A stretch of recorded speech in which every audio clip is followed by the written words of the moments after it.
আসসালামু আলাইকুম। সবাই কেমন আছেন? আশা করি আল্লাহর রহমতে সবাই ভালো আছেন। এই তো সকাল, সকাল ঘুম থেকে উঠে গিয়েছি। ঘুম থেকে উঠেই দেখি অনেক বৃষ্টি। তাই বৃষ্টি যেহেতু তাই একটু অন্যরকম তো কিছু খেতেই হয়।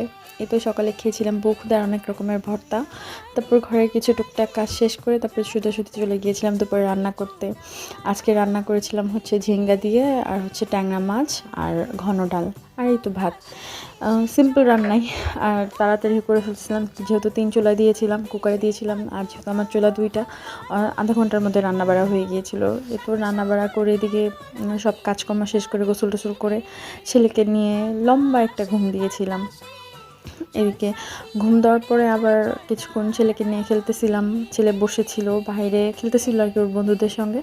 তাই আবার ওখানে ছেলেকে বসে, বসে দেখতেছিলাম যেন ব্যথা না পায়। তারপরে তো সন্ধ্যার নাস্তায় আজকে খেয়েছিলাম নুডলস। আজকে এই পর্যন্ত। আশা করি সবাই ভালো থাকবেন। আসসালামু আলাইকুম।